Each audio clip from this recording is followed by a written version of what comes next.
I'm Gabe. I have a passion for learning about businesses and the visionaries behind them. I'm on a journey to uncover what life events have connected these entrepreneurs with success. This is Connecting the Journey. Welcome to the Connecting the Journey. My name is Gabe. I'm your host today, and the purpose of this show is very simple. Lots of times as entrepreneurs, we're always looking forward. What we're going to do today is take an opportunity to look back at what got us where we are today, because there's no gratitude in looking forward. It's always when you look back. Today, my special guest is Greg Cunningham. He's a good friend and an agent with JPAR Realty. Hey, man, nice to have you on the show. Thanks for coming on. No, absolutely. Thanks for having me. I appreciate it. So, Greg, I teed it up, right? This is not going to be a show about, how awesome you are, because you accomplished some really great things with JPAR, but we really want to take a step back and look and see the lessons you learned along the way, the struggles you went through, and talking pre-show, it sounds like it's going to be an awesome show, man. Yeah, I look forward to sharing a lot of experiences, because it's the dark side of real estate. It's really not what people think it is. Very true, very true. Well, let's start. Let's go back. Where'd you grow up at? So I was born and raised in Dallas, and then I grew up in Rowlett. Okay. And moved there at right around 8 years old. My parents are still there now. Graduated Rowlett High School in 2003 and straight out to the military at that point. Straight out to the military. Mm-hmm. Is that a planned thing? Did you know in high school you knew that was what you were going to do? Absolutely. Okay. You see that Navy SEAL commercial when I was probably 6 years old, coming out of the water with the weapons and everything. And I told my mom and dad, I said, that's it. That's what I'm doing. There's no doubt. Of course, they didn't believe it until 15 years later, when I shaved my head and I thought I had graduated early, and they're like, no, you haven't graduated yet. I was thinking, oh crap. Well, at least I'm serious. I'm going. Wow. So you knew from early on that you're going to do that. So what branch of the military did you go in? I was in the Army. Okay. Mm-hmm. All right. Were you deployed? Were you stateside? Yeah, no, I immediately shipped out to Fort Benning, Georgia for boot camp, and then came back home for a 30-day R&R straight over to Germany. Germany 6 months. Then our first deployment to Baghdad in 2005. Did that for a year. Got back. Met my wife online. Spent about probably another year in Germany, and then I re-enlisted because I was homesick. So I went back to Fort Hood, which is near Dallas, about 2.5 hours south. Worst decision I ever made and best decision, because I'm going from Europe to Texas. Preferably, you can call it the armpit of the world, Fort Hood. And it's 10 million degrees here, so it was miserable. But fortunately, I was only there for a few months, and then we redeployed to Baghdad for 18 months. So lots of stuff there. What was boot camp like?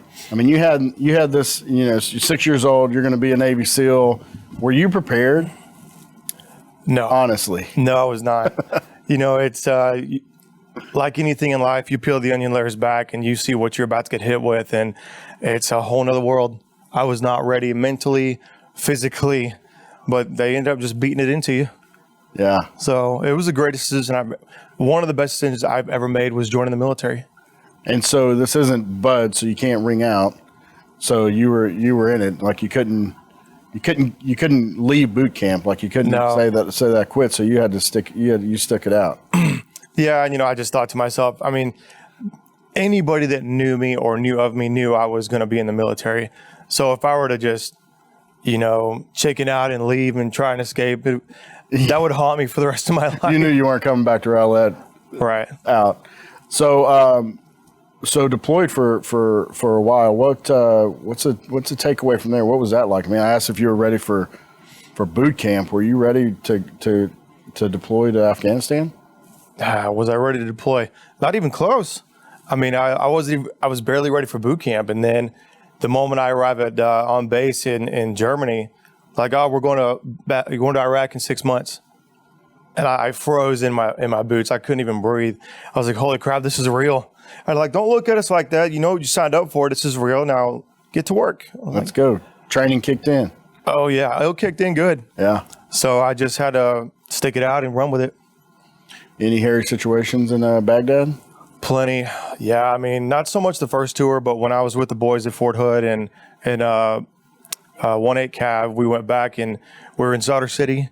Lost a lot of guys, but saw some crazy stuff. I've got videos that I could show you that'll blow your mind. And, from high value target extractions or night raids to even extracting a SEAL team from the southwest corner of Sauter City. And it's just constant explosions and blowing stuff up. But you think back on it, like, this is what I lived for. This is what I wanted to do for years and years and years. Yeah. And here it is in my hands. And you're in it. Yeah. Right. Full deep blown. In it. Yeah. So. I talk a lot about experiences and how that changes your perspective on life. I mean, when you came back, I mean, how did that experience change the course of your life or change your perspective on the way you looked at what you wanted to do with your life? Well, I think in the very beginning, it was good for me to be a part of the military because I was a young whippersnapper. I was getting in trouble and causing problems, but the military definitely straightened me out. And even then a little bit afterwards, I still had some growing up to do. But, looking back on what the military taught me, most people would say, oh, you were a grunt, you were infantry, you were a ground pounder. I was like, yeah, that was awesome. I feel it's fantastic.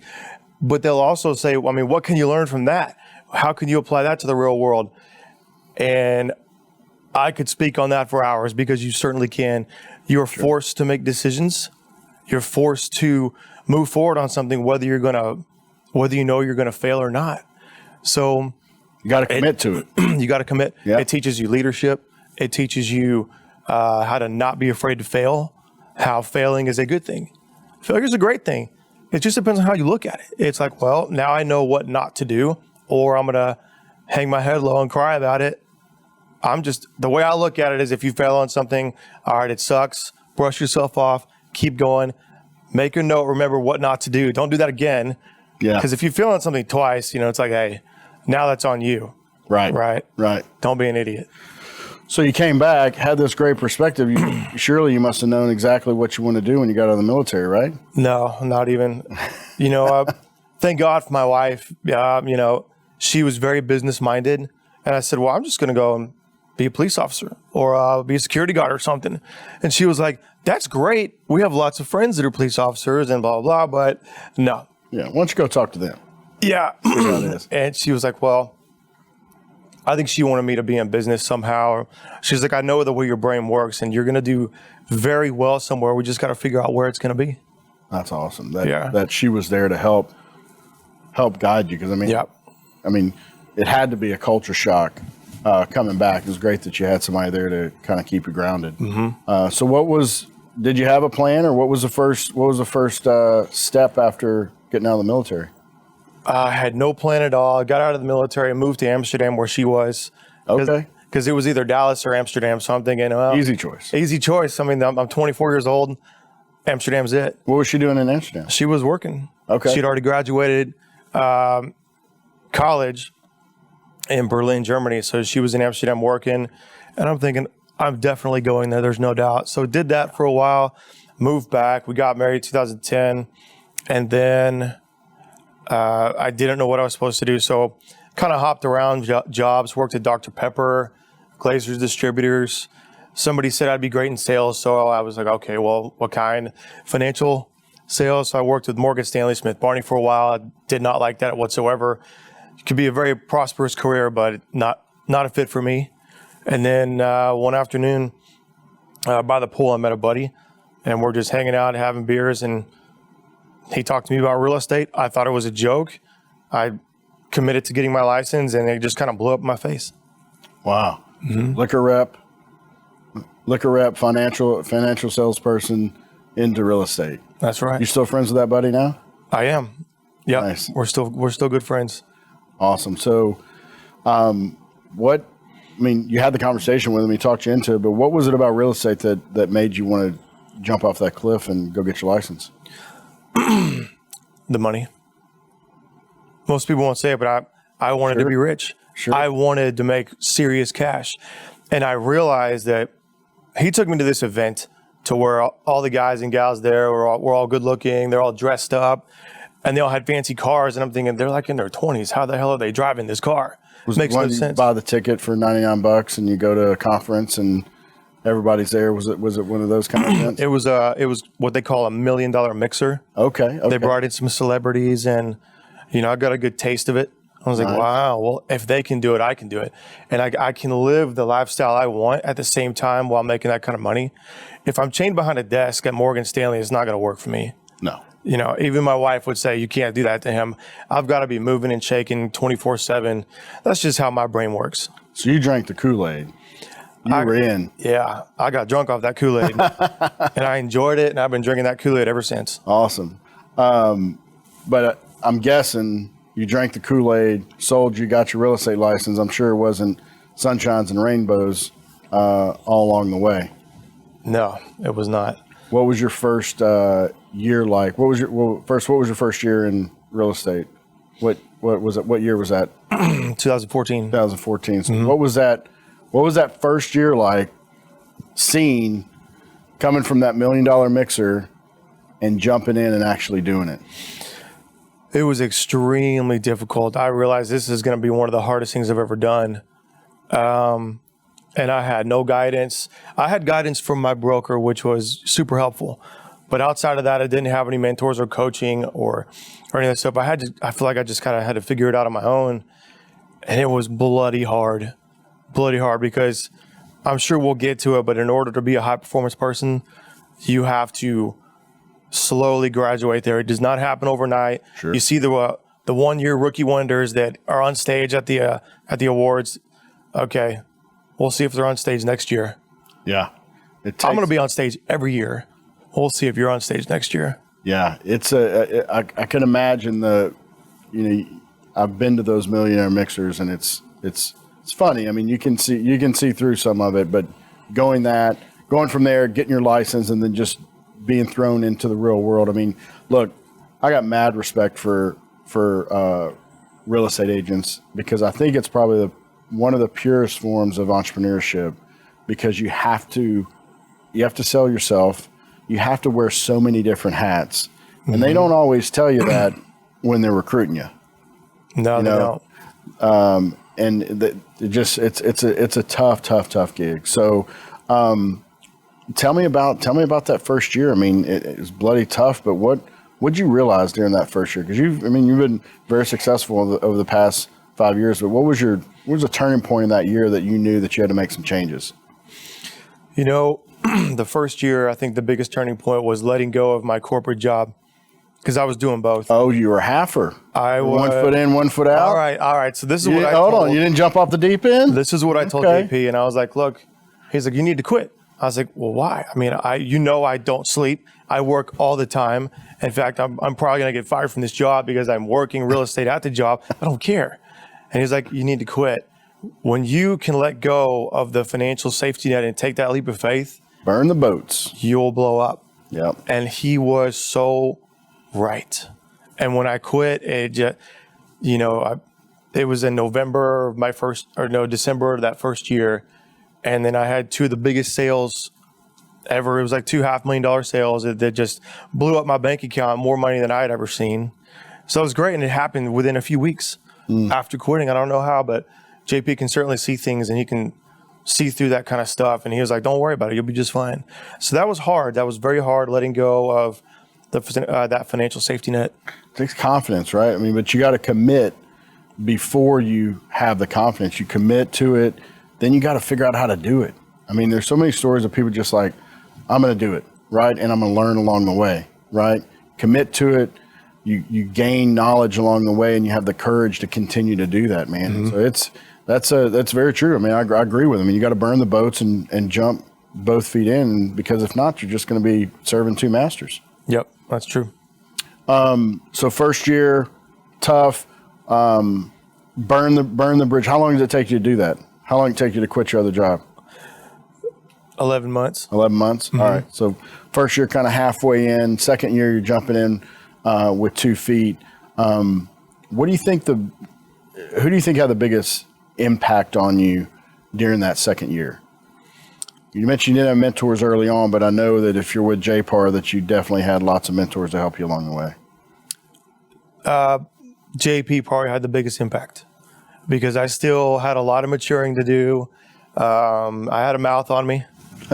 Oh yeah. And no. Oh yeah. And there were times where I thought he was going to kick me out.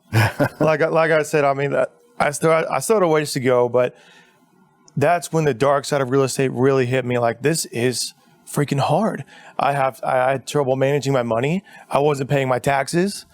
The sales, the way you want it to look as an entrepreneur in real estate, you want to see your sales do like this every month. But mine were up and down and up and down. And there might have been 2 or 3 months go by that I didn't make a dime. And it was hard. Well, you were saving the whole time. That you knew that was coming. I wasn't saving You anything. were saving a bunch of money. Not even, no. No? I was out there driving cars I couldn't afford. I was running up credit card debt. We were taking, big sale happens. Honey, let's go on vacation. Where? Who cares? Let's just get out of here. Go and blow it. I was terrible with money. And most people had this perception of me like I had all the money in the world. Oh, you're rich. And I'm like, man, you don't even know. I'm not even close. You probably have more money saved than I do. And but that's kind of the perception. I mean, you go to these. I mean, look what you got sold on real estate. A millionaire mastermind. Right. I mean, I would bet that there wasn't one millionaire in that place, right? They're the $100,000 millionaires. Right? $30,000 millionaire. $30,000 millionaires, right? That's and so true. you get that hype the first year, but then the second year it gets real, right? You talk about the dark side of it, and there's money issues. I mean, what else do you have to deal with? Not only the money issues. I mean, the money was great. I was making really good money, and I was blowing it all the moment I got it, not saving a dime, not paying Uncle Sam. But the other issues I ran into were dealing with personalities, dealing with clients that treat you like shit. Yeah.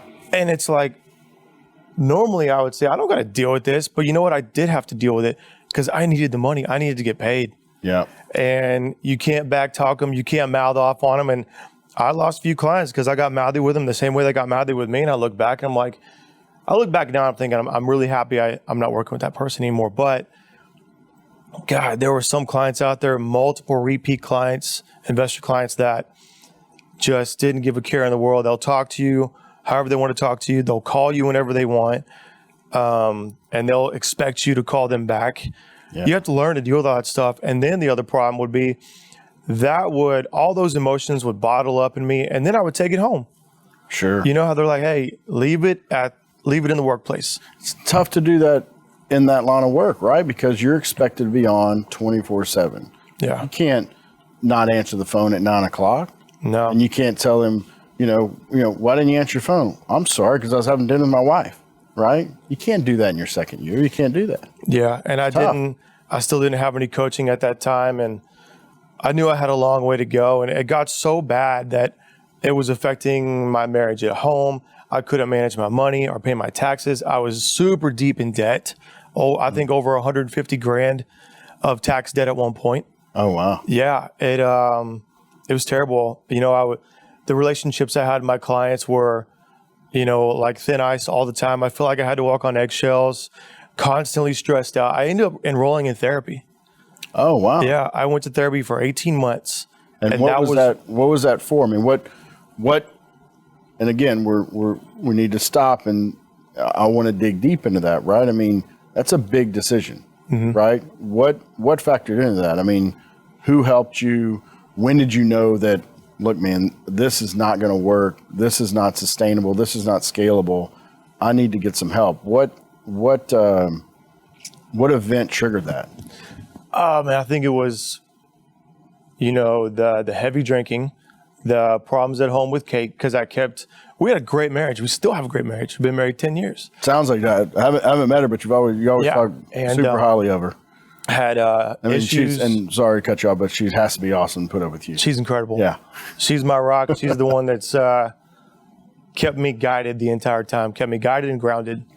But relationships with friends, drinking problems, money issues, me bringing emotions from the workplace into the house, bringing it home. Mm-hmm. I mean, there were days where I couldn't even pay rent, dealing with clients that was hard, just dealing with the clients that don't have a care in the world on how they treat you. But I needed to make the money. Yeah. No coaching. It eventually just became too much. Yeah. So, but I loved it so much that I was like, I was a little embarrassed to get into therapy, but honestly, it was one of the better decisions I've ever made because she was more called like a life coach. People got this perception about therapy, like, oh, you're messed up if you got to go to therapy. I'm like, I think we should all be in therapy for something. Absolutely. Sure. Right? It was incredible. She taught me how to not let clients get the best of my emotions, how to set the expectations, how to let go of it. If you have a crappy day,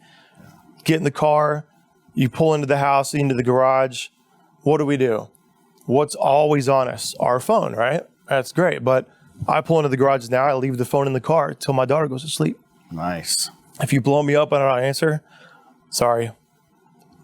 Yeah. If you don't like it, then find another broker. And man, that's a values fit, right? But it's tough to do that in that second year. And I mean, Very hard. And I agree with you with therapy. I mean, people have business coaches. And now it's kind of blended, business type life coach. But I mean, your business coach and your therapist, it's two different things. I mean, you've got to make sure your personal life's right, your mindset's right in order for you to be successful in business. Yeah. And at that point, some great advice that the guy that got me into the real estate game, Brian McCauley, JP told me that I said, look, start partnering up and pairing yourself up and rubbing shoulders with people that are 100 times more successful than you in this industry, whether they're a lender, the owner of Utility Concierge, your broker, whatever it is, start rubbing shoulders with them because you're going to see some changes in your life happen because you're going to start following their patterns, their thought process, their behavioral, techniques they use from day in and day out and what their lifestyle looks like. So that's what I did. That old saying, that old adage is that you're the sum of the 5 people you hang around with is so true, right? It's so true. I mean, iron sharpens iron. If you're hanging around people that have the right mindset, they're focused, they're goal oriented, they have a bigger purpose, then you're just naturally going to elevate to that. And that doesn't change. That doesn't change if you're a first-time real agent to freaking Jeff Bezos. Think Jeff Bezos hangs around with bums? No. I mean, there's areas of everyone's life that they need to improve on, and you got to surround yourself with the right people, man. They say birds of a feather flock together. Yeah. And I don't see this so much with agents, but I was that agent, and I tell this to my friends, anybody, and I'll say, you hang out with losers, you're going to end up a loser. And it's true. You're never going to regret, letting a friend go that's toxic, right? I mean, if you take inventory of your friends and somebody's just toxic that you just don't get great energy around, you're never going to regret that. And the only thing you're going to regret is that you didn't do it sooner and replace them with somebody that gives you energy and that's positive in your life. Yeah, one piece of advice JP gave me, he probably didn't remember, but he was like, man, start raising your hand more and asking more questions. Start asking for help. Yeah. He goes, I know you're not afraid to ask for help. I was like, no, I'm not. I never have been. He goes, well, then do it more frequently. So that's when I was like, you know what? I need a business coach. I'm gonna reach back out to my old commander and ask for his advice because, 27 years in the military, he's got great advice he can give on being a leader. Yeah. Because being a leader, along with business coaching advices, that combination is exactly what I needed to get to where I'm at today. And I want that kind of guidance for the rest of my career. For the rest of your life. Yeah, for the rest of my life. You have to surround yourself around the right people that's gonna push you. Because look, you may think that successful people, or we may think that successful people just have the will and the grit.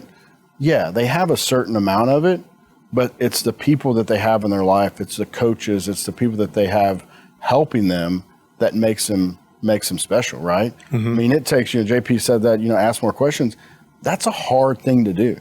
It's a hard thing to raise your hand and go, hey, I need help. That takes courage. We tell our people, our start groups that come in every month, that spend time with them, it's like, man, have courage to ask questions, not only during training, but have courage to ask questions of your clients, right? Ask questions, always be curious, but man, it takes courage to do that. I mean, it's a big shift.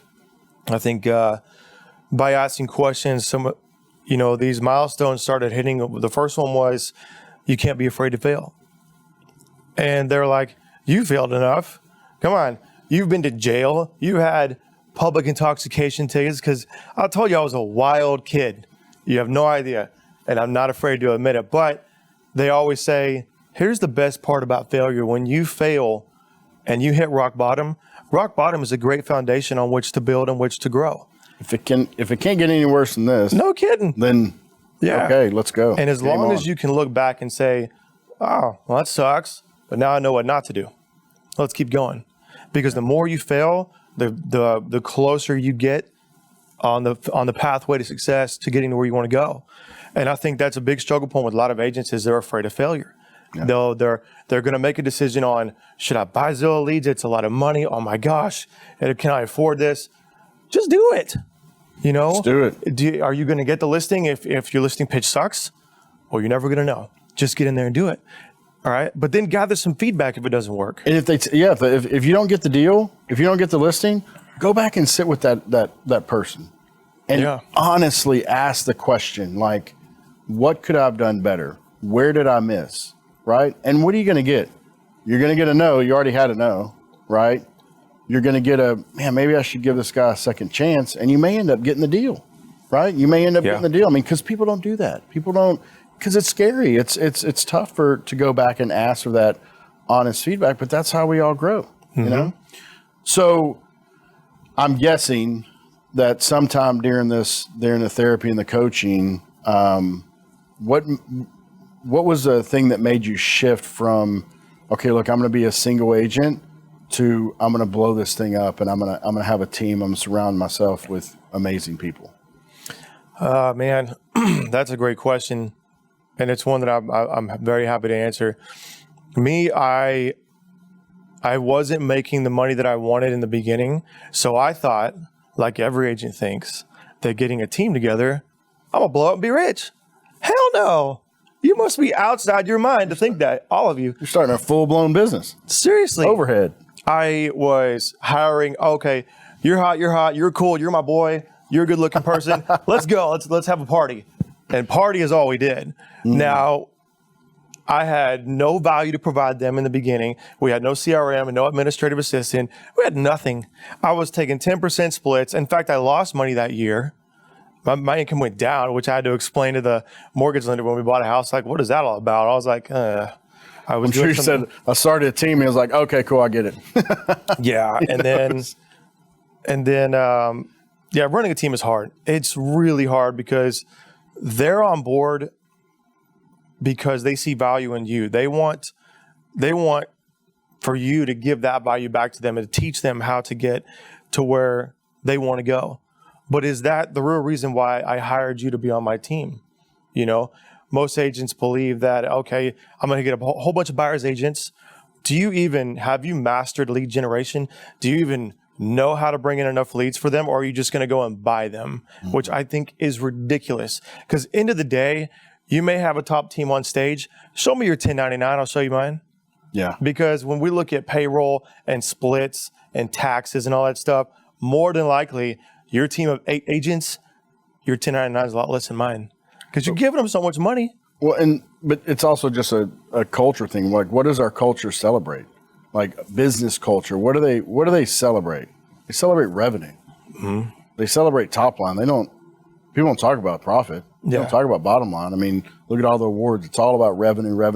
Oh, this company sold for this, right? It's all about revenue, right? And that's one part of the equation. But the real, when you get down to the nitty gritty, it's the 1099s. Show me what you're bringing home. Yeah. And you know that it's funny that first year that I started a team when I wasn't ready for it, they all left end of the year, but we took home top sales team at the gala in February. And I was like, this is weird. It's like they're not even on my team anymore. They all quit because I have no value to provide, but they learned that. I think we all learned a lot about each other. Sure. And it was great. We got awarded for it. It was a blast. One of them no longer produces. The other one struggles. One of them's quit. She's no longer in the game. But they're like family to me. I like hanging out with them. I call on them all the time, check on them. You know, but I realized, I was like, this is probably going to be the hardest part about real estate is running a team. How to hire properly, when to hire, who to hire first, in what order. All that stuff matters. Absolutely. Interviewing. And a man of your stature as a business owner, I know you know that because you've lived it, you're breathing it all the time, and I've learned it.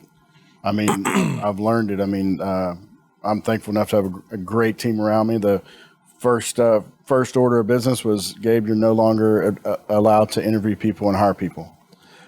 I have no business doing that because I like everybody. Like, oh yeah, this guy's great. I'm gonna give a chance. He'll be good. Just like talking about hiring your friends, you know. And when you create that team, you've got to. I would imagine you've got to change from being an agent to a leader to a visionary to be able to give them that value back and to be able to cast that vision to them to what you're doing. You can't be in the trenches, right? You can't be in the trenches with them. You've got to surround yourself with great people that can do that so you can focus on what's next. Yep. Some other learning curves was, having that team all quit. My buddy Brian McCauley, who got me into the game, he was in this coaching program, and I was like, what is this? And he told me all about it. He's like, you got to get in. You got to get in. Promise me. This will change your life. So I got in, and it's 3 levels, level 1 through 3. It's called the core training. Oh, yeah. Heard great things about core. I got through level 1, which is 12 steps to doubling your income, and I did it in 7 months. And I was like, wow, these guys have given me some serious guidance, some serious structure, systems, and accountability on a level like no other. And when I got into this thing, I still had the team. It was like the last 2 months of the year in 2016, and it was $400 a month, and I couldn't afford that. $400 a month, right? So we all split it 4 or 5 ways, and it was like $80 a head or something like that. And but then they all quit, so I'm freaking out. Like, I got to pay this $400 a month bill, but they said, you were military, right? Yeah, I was military. Okay, can you surrender to our process? Can you do exactly what we tell you to do, whether you think it's right or wrong, whether it feels right or wrong, or smells or whatever? Can you just do it? It's like, yeah, all right, I'll do it. And I just exploded in business. And but what was that? It's called coaching, right? Yeah. But it's surrounding yourself with people that's done it before, that has a proven track record, and that they have. Yes, they're profitable. Yes, they're in it to make profit. But I think I've heard enough about that program is that they're there to help and serve and give back, right? So you change your circle of friends, your circle of influence is what you did. Yeah, and I graduated level 1, and then I went to an event called the Summit, where you were able to sign up for level 2 or 3. You don't want to go to level 2; you just want to go to level 3. So I did that. I was blown away by all the agents and lenders in the room, and I think 210 of them at the time were making over $1 million a year. And I'm like, well, hell, if they can do it, I can do it. So when I signed up, they, they're like, all right, if you get selected for an interview, we'll go from there, because they only allow 485 students in. I got selected. Thank God I was rubbing shoulders with the right people at this event that I didn't even know. And they're like, all right, you got the interview. We need 6 months of bank statements, 2 years of tax returns, and your social security number. I'm like, what? Why? Like, because we want to see if you're really worth it. Not only that, we want to see your real numbers. And our coaches, who are active brokers and lenders, they want to know if it's worth their own time. Sure. I was like, wow, this is something different. So I showed them everything. They're like, wow, you really didn't make diddly squat because you wrote it all off. I was like, yeah, I wrote everything off because I still owed taxes. But I ended up getting selected to be in the program, and they're like, it's 2-year commitment, it's $3,000 a month. I'm like, holy crap. I'm over here bitching about $400, and now it's $3,000 a month. Yeah. Like, wow. There was no question in my head. Yes. I didn't even consult my wife. But when I told her, and I was like, I had to decide on the spot. They're like, you need to decide right now. So, but when I talked to Kate about it, she looked at me and was like, that's a lot of money.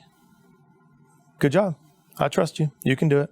And I'm like, did that really just happen? That's awesome. Yeah. She's always had my back. She's always been my biggest cheerleader, my biggest supporter, so got in, and this program has seriously changed my life. I mean, it's given me the systems, the tactics, and the structure to blow up and live a normal life. Yeah. And learn how to set the expectations with clients and how to deal with them and how to work with them. It's been an absolute journey.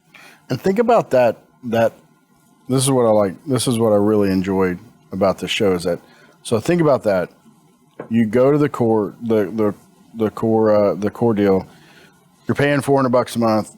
Look, they're selling you, right? I mean, they're selling. They're only going to pick a few people, right? But it is a sales deal.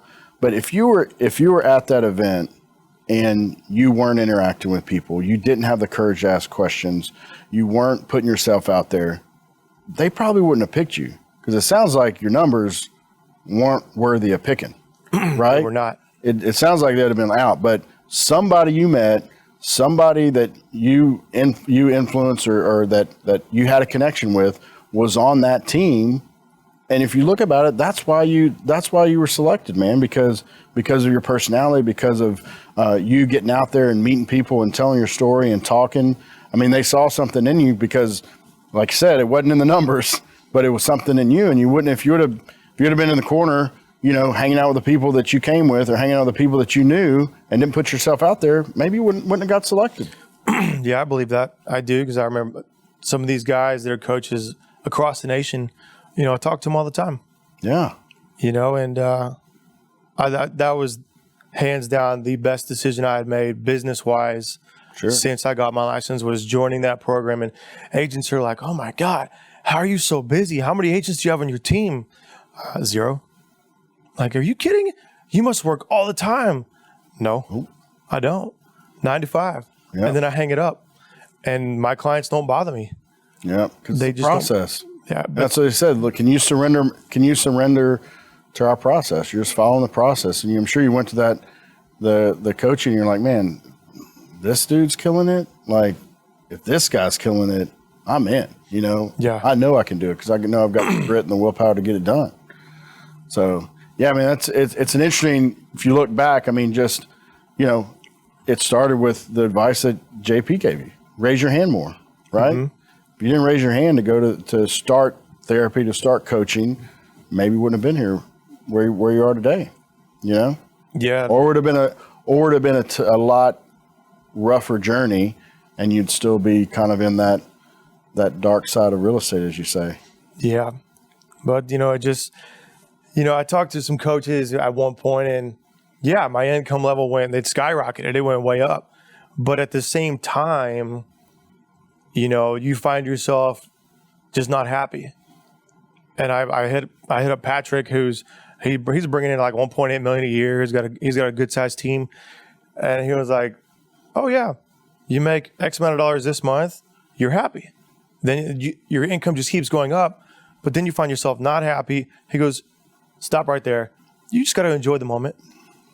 Just get out of here. Go travel the world. You know, rather than making money and letting it sit there and accumulate, spend some of it. Enjoy go buy the yourself journey. Something nice, right? Go enjoy the journey. Take your wife, go and buy her something nice. Go buy yourself something nice. Go to Mexico. Go travel the world, or just stuff like that." And that's what I started doing, and it made a huge difference. Yeah, man, I 100% agree. You gotta enjoy the journey, because when you get to the end, if there ever is an end, and you haven't enjoyed it, then what's the point? All right. You know. So what's next for you, man? I mean, the next big milestone was our daughter being born. She's about 22 months old now, and that right there will change your perspective on everything. You have kids, I know you know that. She's our first. She's beautiful, and she just takes my breath away every time I see her. But that helped, and I think even JP saw it the most. He was like, "You're a different man right now," but I love it. He goes, "You're not the same guy anymore. You know, you've come a long way, but this little girl I'm wrapped around her finger, all of them." Oh yeah. So we're going to have problems when she gets older, because I'm going to be dishing all. That's where all the money's going to go. Oh, payback. 100%. Payback's going to be tough. But what's next? That's a great question. For now, I'm just enjoying the moment, enjoying being a dad, enjoying all my clients, and enjoying the game overall, because I'm at that point now where I can finally enjoy the game, and it's amazing, you know. People use that term like in the game, enjoying the game, but it's what it is, man. Life is a game. Business is a game. It's a great game. And if you've got if you got a purpose and you've got things to measure the game by, then it's fun, right? So, Absolutely.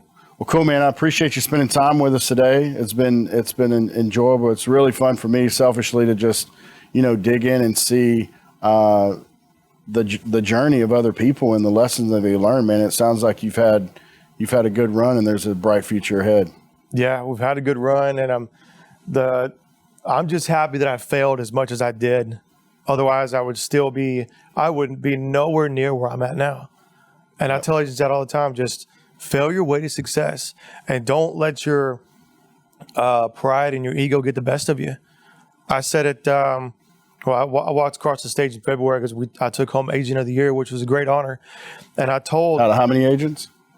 I guess, I don't know, 2,500, 2,600 agents. Just want to get numbers. Just want to make sure that we know how big that was. And I remember telling the entire audience, I said, fear is the anesthesia that deadens the pain of stupidity, and pride is the burden of a foolish person. And when you can figure that out, you just set yourself free, and you're going to live life a lot better. You'll be a much happier person.